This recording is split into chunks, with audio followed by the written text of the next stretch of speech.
We started out with the Petrov. Yeah, it was a surprise for us. I'm Yeah. guessing also a surprise for Magnus, although he did play quickly and he had something in mind. But still, he couldn't have expected that Jan would play an opening that not only he's never played before, but that he's never even played similar lines like this before. Yeah. It's a totally different from what he's traditionally played. But it made us excited because we have Fabiano Caruana with us in the studio. In case you missed that memo, Fabi, we have Fabiano Caruana, Fabi. And Fabiano Caruana knows the Petrov better than anybody. And the first point that he made, Robert, was really that right here, the move 5d4 was either a showing of, in hindsight, we learned that maybe Magnus didn't have anything, because we've talked a lot about the fact that knight to c3 is probably where the more rich variations lie. Yeah, well, I might disagree slightly with that statement. He might have things in sharper positions, but he hasn't looked at them as recently as Jan has. Okay. So there could be a fight for an advantage, but if you take a sharper line against somebody who is just recently looking at with his team of seconds and his engines and all that preparation that goes into a match like this, then you put yourself at a huge risk. So he took the safer approach, no tactics, pieces aren't flying across the board. Instead, he said, let me try to nurse a small advantage if I can get one. Wasn't meant to be. Yep. And if, of course, we see a Petrov again, I'll say I agree with Robert's disagreement of what I said, and that I think we probably would see knight c3 a second time now that there has been a huge reveal in this match, which is, hey, Jan, who doesn't normally play the Petrov, well, he might be playing the Petrov in the 2021 FIDE World Chess Championship bout. We played a lot of theory here. Fabi was predicting the main lines that all occurred on the board. Stop me when you want to, Fabi, but this was all theory here. Yeah, this was known to both players. In general, this is a very known position, and we were speaking about it early on in the game and looking at some of the possible lines where white can take on b7 with the queen and things get a bit sharp and crazy. Yep. But Magnus chose a different approach, a more calm one, where he, a more positional approach rather than playing queen takes b7. He played b takes c3. Well, we'll just show real quick one of the key points of these lines, everyone, is that even though the rook falls on a8, things like knight e4 takes and queen d7 lead to tons of incredibly sharp lines where this queen maybe doesn't ever find safety again. And so if you want to see the full details of that, either look up the theory or even just replay the beginning of our show. Okay, b takes c3 was played, b6. Yeah, I think we mentioned after cd5, queen b5, after queen d7, white had two options. Mm-hmm. One was the one move he played, a4, but the other one was to take on d7 immediately. And this would have been a slightly more direct approach, and now to play a4 and to play it more slowly. And I'm wondering if what Magnus did was a bit too direct. Okay, and again, a lot of things you were highlighting is the battle becomes about the weak c3 pawn versus d5, but again, what Magnus did was the more direct approach, a4, Robert. And we saw right away that Jan was prepared when the queen trade and a5 was played. And part of the reason this is more direct is because it gives black an obvious edge on the queen side. This pawn a5 is a protected passed pawn, whereas in the other position with the pawn still on a4 for white, the c3 pawn is going to remain a target no matter what, but here black has a second plus in the position, and that's the outside passed pawn. So Jan knew exactly what he was doing at this stage. He was playing quickly. He was taking some time, but he was playing confidently and well, and I think that a5, he knew it, and he was able to secure a position without any disadvantage. Hindsight is 20/20, so anyone who's been here from the beginning is going to say, wait, in the beginning of this, you guys were saying knight h4, what a brilliant novelty. Well, and to be clear, it was a novelty. This was the first move played in the game that had never been played before, and it was that Magnus played it and then quickly played g4 that had us kind of excited. The long-term ideas, Fabi, highlight them in terms of what we initially assessed as potentially Magnus's positional maneuver here. Yeah, I think we were super excited when g4 happened because it's both a very unusual sequence of moves. Knight h4 and g4 looks like the exact opposite thing of what you want to do. Right. Like all the action is on the queen side, but you're doing some stuff on the king side, weakening your pawn, putting your knight on the edge. Yep. But it was obviously a deep idea he had. The issue is that Jan also seemed to know what to do. Unfortunately for all of us, it quickly turned into a position where white didn't really have many chances. And I think tell everybody what the deep idea is for white, even though it didn't work out.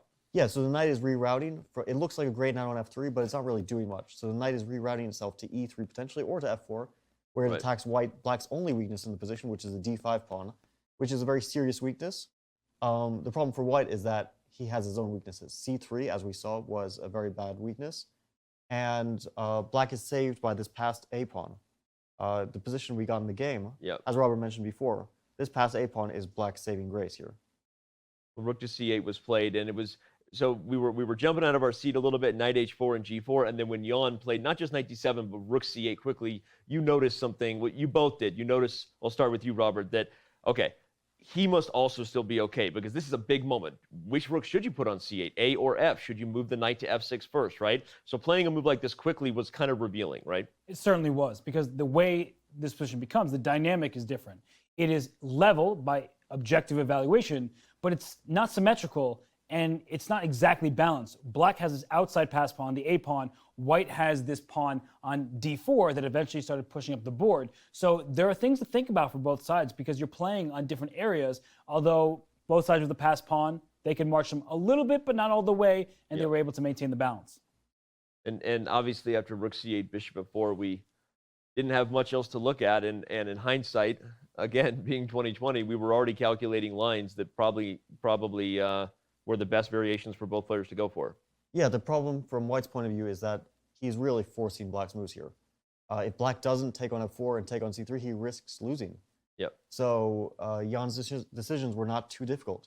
And I think we quickly noticed that this line with rook takes c3, knight d5, rook d3 is black's best bet. Maybe rook to b3 is also a decent move.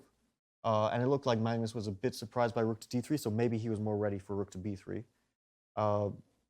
But it didn't seem like he could cause Jan any problems in this position. We were already struggling to find ideas for White here. Yep. In hindsight, is there something to rook b3, Robert? You pointed out something really crucial about the rook coming here, which isn't just hitting the b pawn. It's that if this pawn does make it to a2, there's rook to b1 in a lot of positions, protected by the pawn. Your thoughts on whether this could have amounted to anything? I think it could also land black in some trouble as well, because the pawn on b5 can't be captured, because there's always this fork on c7. So the rook on b3, it attacks the less relevant pawn that White has. The d pawn is what White's trying to push up the board. So there are some circumstances where you give up b5 and just keep pushing your pawn forward. And with a knight on f6, a rook on e7, like we saw in the game, this could be really dangerous for black because it's not about pawn quantity, it's about quality. Black may be getting a little bit greedy, but White's pawn is just storming up the board, and that could spell some serious disaster for black. All right, well, it makes sense then again in terms of why Jan played rook d3. Here come the forcing lines, rook e7, knight f6 check.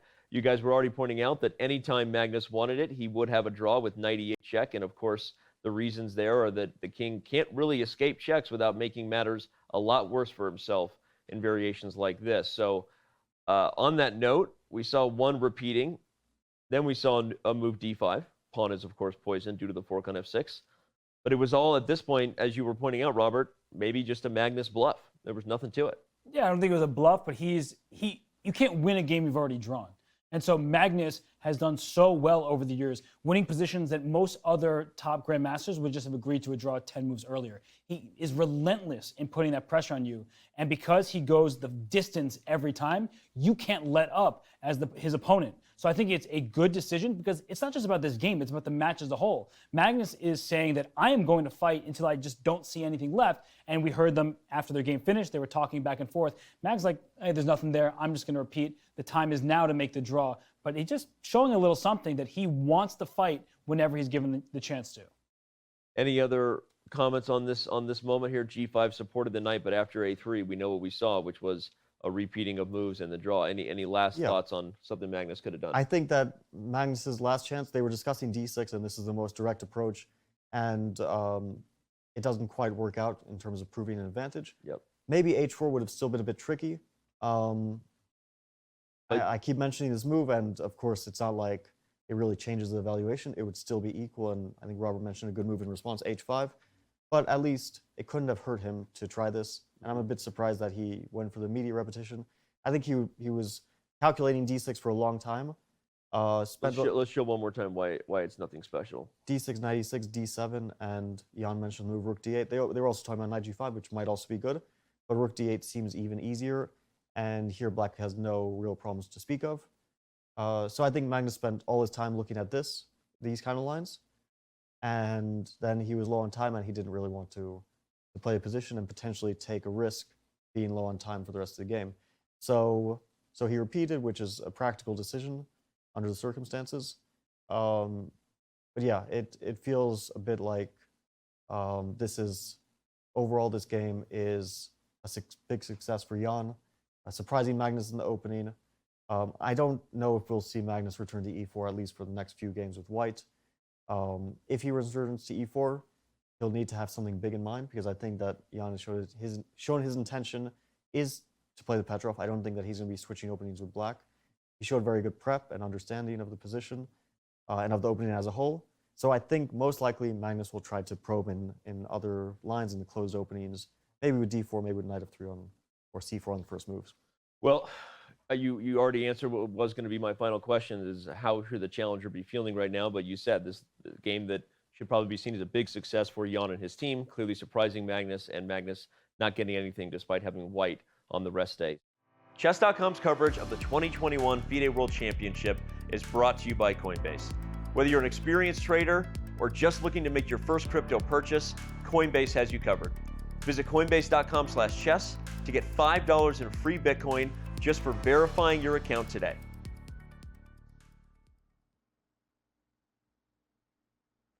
What'd you think?